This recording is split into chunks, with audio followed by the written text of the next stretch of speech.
Welcome to Love and Abuse Insights. This is an addendum to the regular show that you'll find scattered in between full episodes. On Insights, I pick random emails that I haven't addressed yet and do my best to provide my insights and opinions. Everything you hear on this show is for informational purposes only. Always seek a professional for your mental health and well-being. Welcome to Love and Abuse Insights. This is the very first episode. It's going to be quite raw. Most episodes, I'm just going to read an email that I get, probably not have read it beforehand. So you will hear me pretty much think out loud and read the emails out loud. And I have to be careful because some of them contain private information that nobody wants shared. And I'll work on that as I go. But this is an addendum to the regular show, like the intro said. And if you are a first-time listener, this is not normally how the show starts and goes. I do have full regular episodes. I highly recommend you listen to those anywhere starting from like 2014 on. All those episodes up to this point, or at least up to 2022. Oh, did I say 2014? 2019. That's when I first created Love and Abuse. Like I said, this is raw, unedited. I'm just going to keep this stuff in. If I was creating my regular show, I would definitely cut some of this stuff out. But I'm going to try to keep these short no matter what.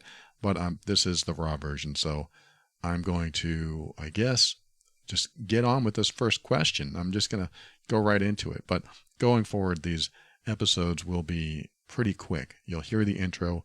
You'll hear me read the question. And then I'll just end the show. Let's dive into it. Let's see if I can pull up right here. This person wrote, "Hey Paul, I've been listening to your podcast on Spotify for a whole month. It's honestly getting me through one of the toughest relationships I've ever been in. I'm thinking about purchasing the Mean Workbook and I'm a little hesitant. Part of me really relates to your episodes, but part of me sometimes thinks that I'm trying to play victim or make excuses for myself so I don't have to look at myself.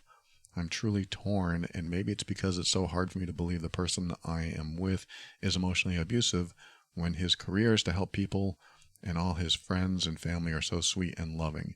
It's very confusing to me. I was recently listening to you as a guest on a different show, and you had mentioned someone had recorded their significant other and them arguing.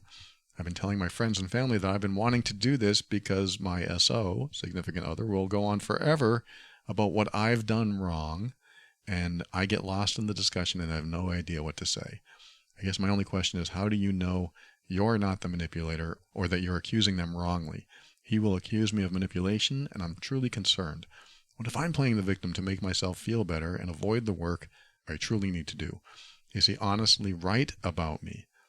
I listen to your show pretty obsessively, so if this hasn't been discussed, hopefully you find this is a good question to discuss. Thank you for your show. It really soothes and comforts me when I feel nothing but lost." Okay, thank you so much for sharing that. Yes, I have created an episode. It's called "Are You the Emotionally Abusive One? What are the signs of an emotionally abusive person?" It's an earlier episode. You'll find it at loveandabuse.com. Just look for the words, "Am I the emotionally abusive one?" Or just type in the word signs. That's a good one. Signs in the search, and you'll find it right away. It will help you determine this. And that's why I created that episode. I get questions like this a lot. I don't know if I'm the manipulative one. I don't know if I'm the emotionally abusive one. And I definitely wanted to answer that question. So look for that episode at loveandabuse.com. And I want to address something else you said here.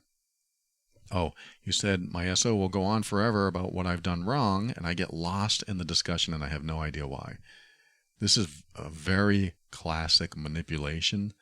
What they do, or what some people do, will continue to keep you in a defensive state. And that defensive state, or not necessarily only defensive, but it's a powerless state of submission. So you stay in this submissive, powerless state, and they stay in their power over, they have power over you state. And as long as you continue being in this powerless, submissive state, they continue doing the behavior they're doing. And I'm not saying it's easy to get out of that. You might just have to say, please stop, but maybe not, because if you say that, you might lead to more arguments, or, your situation might be volatile. So I don't necessarily say, hey, just say stop, because it doesn't always go that way. And sometimes it leads to worse situations. But what I'm here to say is that it is classic that somebody will continue talking at you. And especially when they say how wrong you are. You're wrong about this, you're wrong about that. Whatever this person's saying to you, that is normally a classic sign of emotionally abusive behavior.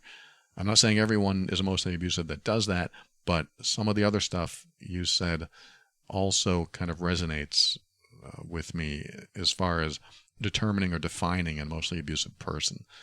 So here's my answer to you. You may have some emotionally abusive behaviors in you. I don't know. But I do know that you are, I'm going to say 99% sure that I know you are being emotionally abused. So I don't want to give you a free pass. It's possible you could be emotionally abusive. But here is my experience time and time and time again. When somebody writes to me and says all the stuff that you've said to me, I later learn that they are almost always being abused because they're made to feel guilty, they're made to feel wrong, and the other person never takes responsibility for what they've done.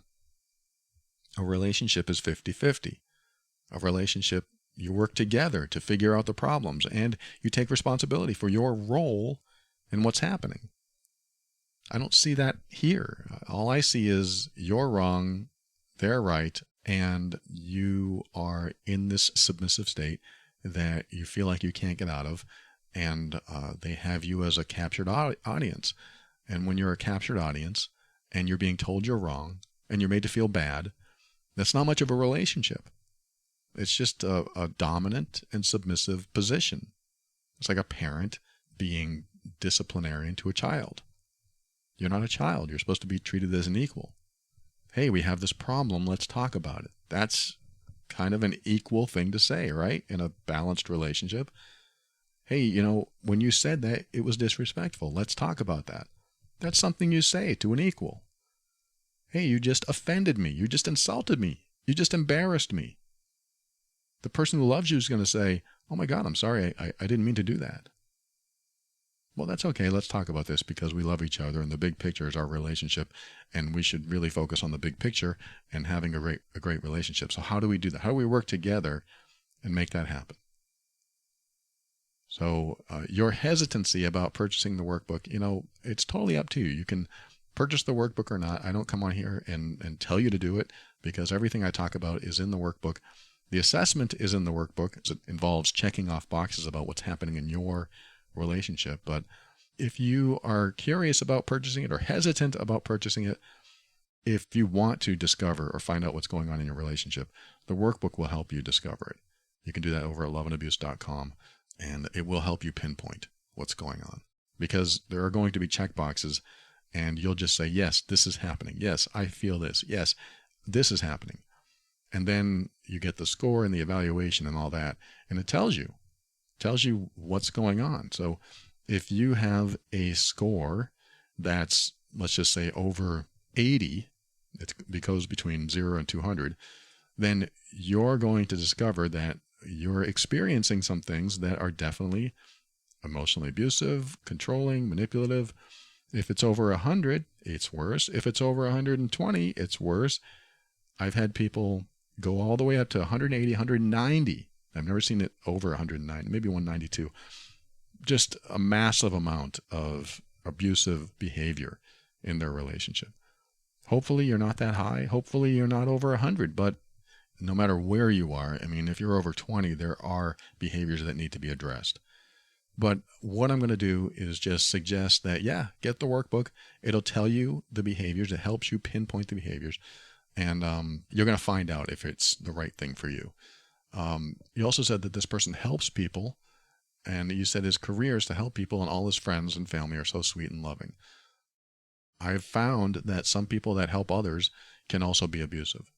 In fact, you'll see that more often than not, or at least a lot, I should say, in relationships, because they treat the closest people to them like dirt, and they treat everyone else like gold.